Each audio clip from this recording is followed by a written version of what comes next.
ఈరోజు నంగనాచి మాటలు మాట్లాడుతున్నారు. అసలు వాళ్ళంతా వాళ్ళు శుద్ధ పూసలు అన్నట్టు. అంటే ప్రజలను ప్రజలను ఎట్లా వాళ్ళు చేసిన తప్పులను కప్పుపుచ్చుకోవడానికి ఏ రకంగా ఇలాంటి మాటలు మాట్లాడితే జనంలో మళ్ళీ మంచి పేరు తెచ్చుకోవాలనే యొక్క దాంట్లో వీళ్ళు మాట్లాడుతున్నారు. హరీష్ రావు మాట్లాడుతున్నాడు, ఈ మధ్యలో కేటీఆర్ మరి తక్కువ మాట్లాడుతున్నాడు. కేసీఆర్ ఫ్యామిలీ ఫ్యామిలీ ఫ్యామిలీ అదేదో అలీబాబా 40 దొంగలు అన్నట్టు, ఏం తేడా లేదు. అలీబాబా 40 దొంగలు, ఇది కేసీఆర్ ఫ్యామిలీకి పెట్టాల్సిన పేరే. ఇది ఇంత ఎందుకు చెప్తున్నట్టే ఏదో కొత్త ప్రభాకర్ రెడ్డి మాట్లాడండి నిన్న. ఇప్పుడు వస్తా, కొత్త ప్రభాకర్ రెడ్డి వరకు వస్తా. అదో శుద్ధ పూసున్నట్టు. కొత్త ప్రభాకర్ రెడ్డి ఎక్స్ఎంపీ ఉన్నాడు కదా, ఇప్పుడు ఎమ్మెల్యే. ఆ కొత్త ప్రభాకర్ రెడ్డి మాట్లాడినందుకు ఇవన్నీ నాకు యాదకి వచ్చేసినాయి. ఇక మాట్లాడగానే నేను పొద్దున చూసిన, రాత్రి బిడ్డ పెళ్ళి అంతా అయిపోయింది, మంచిగా జరిగిపోయింది, మీరందరూ కూడా వచ్చారు, అంతా అయిపోయింది. ఇక 3-4 గంటలకు వండుకొని పొద్దున్నే లేచి నా మీడియా ఫోన్ చేయగానే ఇదే కనబడ్డది నాకు. ఈ ప్రభాకర్ రెడ్డి వీడియో చూసిన. ఏదో నేను మొన్న ఏదో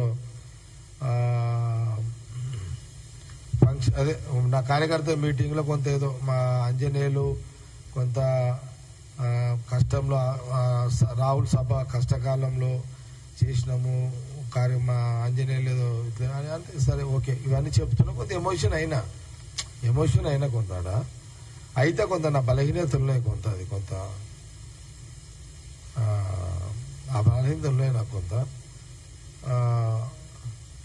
అట్లా ఎమోషన్ అయ్యాను. దాన్ని బేస్ చేసుకొని అతను ఏదో మాట్లాడి నా కార్యకర్తల మీటింగ్లో. ఏమన్నా కొత్త ప్రభాకర్ రెడ్డి, నువ్వు నా క్యారెక్టర్ నువ్వు అంచనా వేయలేవా? నువ్వు ప్రభాకర్ రెడ్డి, నువ్వు నా క్యారెక్టర్ నువ్వు అంచనా వేయలేవా? నేను పుట్టిన నా జీవితము నా లెక్కల నువ్వెక్కడనే, నువ్వు నీతోటి ఏమైతుంది అదంతా. నువ్వు జగారెడ్డి క్యారెక్టర్ని నా దగ్గర ఎవరు అడిగినా చెప్తారు, రాష్ట్రంలో ఎవరు అడిగినా చెప్తారు, సంగారెడ్డిలో ఎవరు అడిగినా చెప్తారు. నీకు కూడా తెలుసు, కానీ ఎందుకు తొందరపడి మాట్లాడినావు నువ్వు? అదేదో నేనేదో ఆ ఎమోషన్లా ఏడ్చిందా అనేదో రైతుల కోసము. నా క్యారెక్టర్ నీ క్యారెక్టర్కి ఎంత ఫరక్ ఉంటుందంటే ప్రభాకర్ రెడ్డి,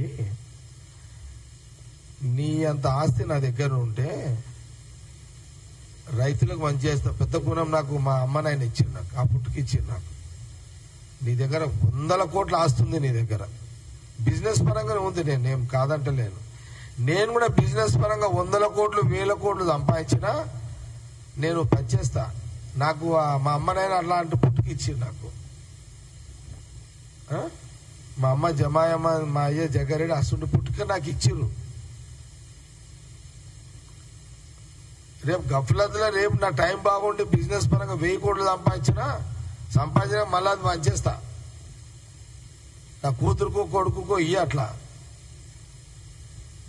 నువ్వు ఎక్కడ తట్టుకుంటావా నా క్యారెక్టర్ని? నీ జీవితం ఎంత, నీ బతికెంత, నీ లెక్కెంత, నీ వ్యవహారం ఎంత? నా వ్యక్తిత్వం ముందు, నా జీవితం ముందు నువ్వెంత పూస కూడా ఎంట్రీగా కూడా పనికిరావు నువ్వు ప్రభాకర్ రెడ్డి. నువ్వు ఎంట్రీగా కూడా పనికిరావా నువ్వు? కేసీఆర్ని అడుగు, హరీష్ రావుని కేటీఆర్ని అడుగు, చెప్తారు. నీ ఆస్తి నీ సంపాదన నా దగ్గర నుండి ఈ పాటిగా రైతులకు ఇచ్చేస్తుంటే నీకు ఉన్నదే అట్లా పంచుతావు?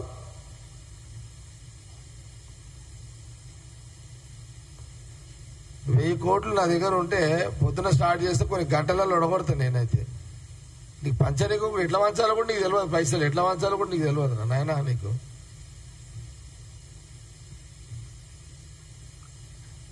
వాళ్ళ మా మంత్రులు పాయించుకొని ఏదో పర్సంటేజ్లు ఇయ్యనందుకు నేనేదో ఫీల్ అయినట్టు. నేనే ఎంతో మంది చేస్తారా నాయన, నువ్వేంది అడి ఏముందిరా నాయన? మా మంత్రులు తినడానికి అడి ఏముంచిరా? సంకరాకి ఇచ్చారు కదరా, ఏముందాడా? ఇది ఏముంది? మా మంత్రులు తిందామని అడి ఏముందాడా?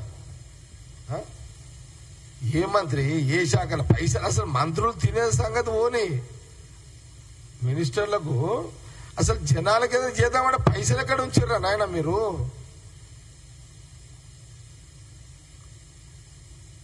జనాలకు ఏదైనా సర్వీస్ చేద్దాము, మా మినిస్టర్లు ఎంటైర్ క్యాబినెట్ మినిస్టర్లు సీఎంతో సహా ముఖ్యమంత్రి రేవంత్ రెడ్డి గారు నేను మొన్న కూడా చెప్తే కదా, ఏం చేయాలో ఈ అమ్మ నాశనం పట్టి చిరిపోయారు అనేది రేవంత్ రెడ్డి కానీ తర్వాత మా మినిస్టర్స్ కానీ జనంలో పోతే ఏమన్నా ఇద్దామంటే పైసలు లేవాడ నాశనం చేసారు కదరా నాయన, రాష్ట్ర ఖజానాన్ని నాశనం చేసారు. ఎక్కడ వదిలిరా నాయన మీరు, ఎక్కడ వదిలిరా నాయన?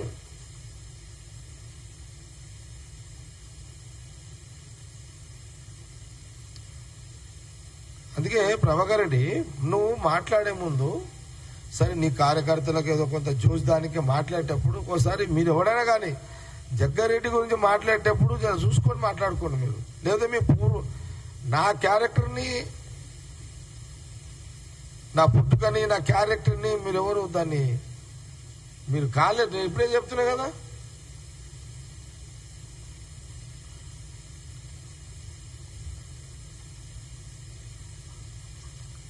ఈ కాంగ్రెస్ పార్టీ అచ్చా నేనేమంటున్నా ఇంకోటి అదే అంటున్నా. ఇప్పుడు మా మినిస్టర్ల గురించి మీరు మాట్లాడారు. ఇప్పుడు మీరు కాంగ్రెస్ గవర్నమెంట్ లో ఉన్న సీఎం రేవంత్ రెడ్డి కానీ లేకపోతే మిగతా మా మినిస్టర్స్ ఎవరైనా కానీ పబ్లిక్ లో పోయి వాళ్ళు నడితే చేద్దామంటే రూపాయి ఉంచకుండా నాశనం పట్టించిపోయారు మీరు. ప్రజలు రాహుల్ గాంధీ గారి నాయకత్వంలో రేవంత్ రెడ్డి ఆ పిసిసి ప్రెసిడెంట్ కష్టపడ్డాడు, మంత్రులు కష్టపడ్డారు, మేమందరం కష్టపడ్డాం, నెత్తుకొచ్చి చేసినాం. ప్రజలు ఆశీర్వదించారు, గవర్నమెంట్ వచ్చిన కాడి నుంచి వీలైనంత వరకు రాహుల్ గాంధీ గారు చెప్పిన మాటలన్నీ అన్ని చేసుకుంటూ పోతూనే ఉన్నాం. తెలంగాణ ప్రజలు కూడా గమనించండి ఇదంతా కూడా. ఇక పాయింట్ ఏంటంటే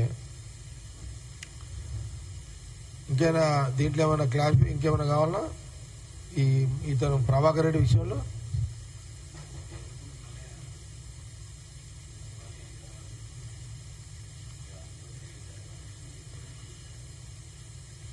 అదే కమిషన్లు నాకు ఇస్తే లేదని ఏడ్చినా అని అతను అంటాడు. నేను అందుకే అన్న ఈ మాట అన్నా నేను. జగ్గారెడ్డి క్యారెక్టర్ని జగ్గారెడ్డి అందుకే అంటున్నా కదా.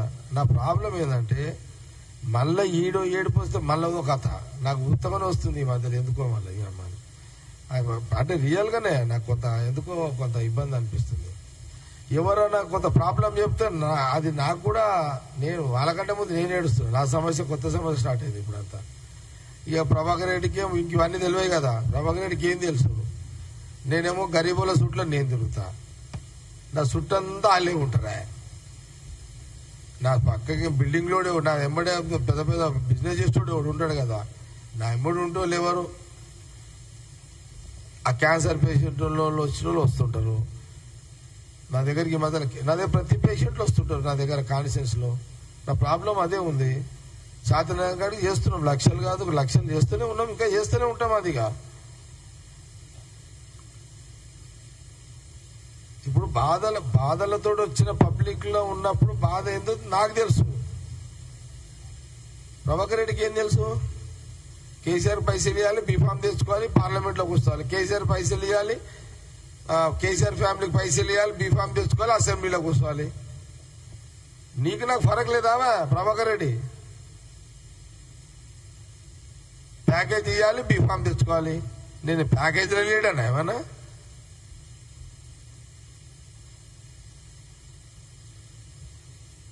నాయన కష్టపడ్డాం రా నాయన, ప్రజల సర్వీస్ చేసినాము, జనాలు ఓట్లు వేసారు. అట్లా లీడర్ అయినా నీ తిరుగు బీఫామ్లు కొనుక్కొని వచ్చినాడు కాదురా నాయన. నేను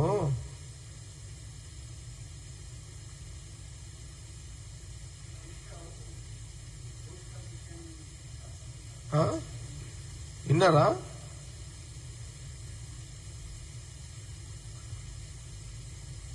అందుకే నేను నిక్ నేమ్ పెట్టేసిన ఈ అలీబాబా 40 దొంగల ప్రభాకర్ రెడ్డి ఒకడు.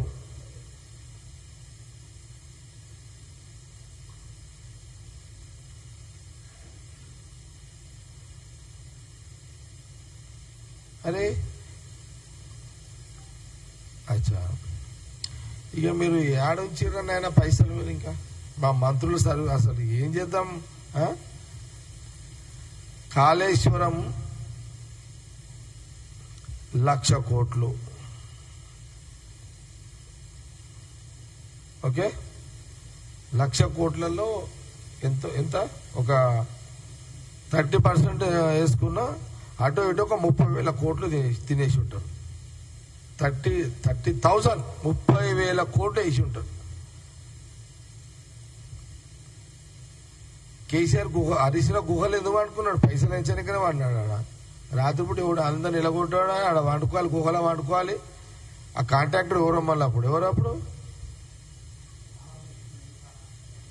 ఎవరున్నారు? సరే, కాంట్రాక్టర్లు ఏముంది, ఎవరు అది తర్వాత మాట్లాడతా కాంట్రాక్టర్ల గురించి. అటో ఇటో 1,00,000 కోట్లలో 30,000 ఆడగొడుతీవి. ప్రభాకర్ రెడ్డి చెప్తావా దీని గురించి? ఉన్నదని నీకు దమ్ముందా? మాట్లాడతావా? దొంగలు మీరు, నిందలు మా మీదనా? దొంగతనాలు చేసేది మీరు, దొంగలు మీరు, దొంగ మా మీద నిందలా? ఏం మాట్లాడతావా నువ్వు ప్రభాకర్ రెడ్డి? ఫాల్తు మాటలు మాట్లాడతావని, ఫాల్తు లెక్కలు చేస్తావంత ఏమనుకుంటున్నావా నువ్వు? ఏమి ఎట్లా కనబడుతుంది కాంగ్రెస్ పార్టీ నీకు?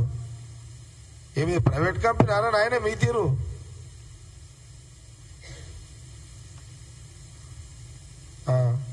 అచ్చా, విద్యుత్ కొనుగోళ్లు అడ్డగోలుగా లేని స్కీములు, దాన్ని అయితే వినామా? గుంతలు అవసరం లేదు, గుంతలు తవ్వాలి, దాంట్లో ఇంత కొట్టాలి.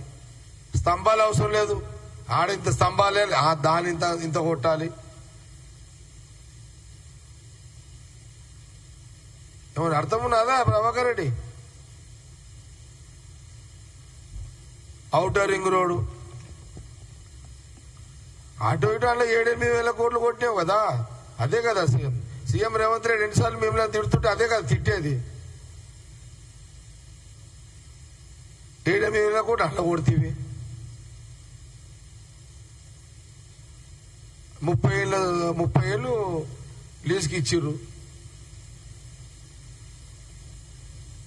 మళ్ళీ ఇంకోటి ఏంటంటే అప్పులు తీసుకొస్తే దాంట్లో కమిషన్ ఉంటుంది.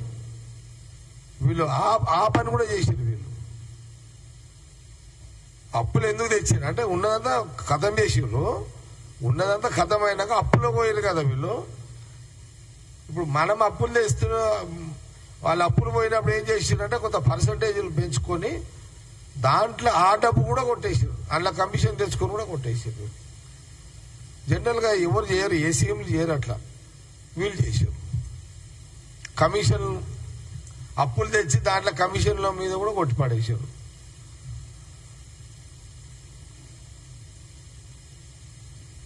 ఇసుక మాఫియారా నాయన? ఏం మాఫియారా నాయన అదంతా?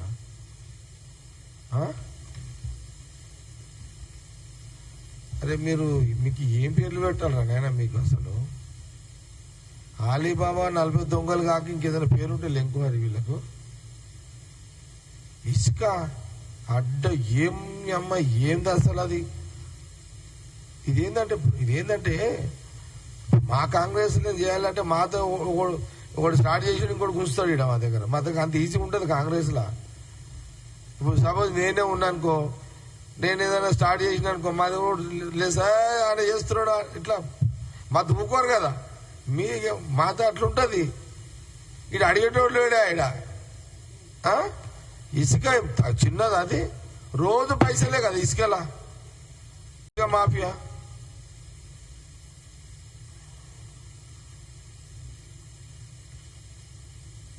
లిక్కరు నిన్న 10 ఏళ్ళు చూసినా కదా, లిక్కరు ఏడ పెద్దమ్మ గుడి కమాన్ కాడిగా స్టార్ట్ చేస్తే, పెద్దమ్మ గుడి కమాన్ నుంచి స్టార్ట్ చేస్తే హైటెక్ సిటీ ఏది ఎక్కడ హైటెక్ సిటీ ఈ 100 feet పోయి రోడ్డు దగ్గర జంక్షన్ ఉంది కదా, ఆడ చూస్తే left to right, right to left, జనాలు 2, 3, 4 పోలీసులు బయట లైట్లు వేసుకొని కూర్చుండు. నేను అడిగిన ఒక రోజు, ఏందవుతుందిరా నాయన ఇదంతా, నాకు ఆ రాత్రి కూడా ఎందుకు తిరుగుతున్నాను మీరు అనుకోవచ్చు. ఇది కూడా మళ్ళా మీకు డౌట్ రావచ్చు కదా. నేను రాత్రి 12-1 గంటల సంగారెడ్డి అడిగిపోతాం. ఇప్పుడు సపోజ్ శనివారం ఉందనుకో, నేను భజన పోతుంటే ఆడ 12 అవుతుండే, నేను ఇక్కడికోసం 1:30-2 అవుతుండే. అయితే నేను ఈడ ఏది ఇప్పుడు మన సీఎం ఇల్లు ఉంది కదా, రేవంత్ రెడ్డి ఇల్లు లేదా, ఆ గల్లీలో నేను ఆడ రెంట్కుంటాడా. అప్పుడు ఆడనే ఇప్పుడు లేనాడా, ఆడ రెంట్కుంటుంటే ఆడ. అయితే ఆడికి పోయే లోపల ఈ లెఫ్ట్ రైట్ చూస్తుంటే అప్పుడు 2 అవుతుండే. ఇదేంటే 2 గంటలకు ఈ లెఫ్ట్ ఏంది రైట్ ఏంది, దగ్గర దగ్గర ఆ ఏరియా మొత్తము తక్కువ 2000 మంది ఉంటుర్రి రాత్రి. ఈ మంది వాడు ఊగుడు చేసుడు. అయితే నేను రియల్ చెప్తున్నా, పోలీసు వాళ్ళు చూస్తుంటే అప్పుడు పోలీసు వాళ్ళు అంతా వాళ్ళు ఇట్లా పోలీసు వాళ్ళని చూస్తుంటే వాళ్ళు రెడ్ లైట్లు వేసుకొని అట్లా సప్పుడుదా కూర్చుంటారు. నేను బండి ఆపిన ఒకరోజు.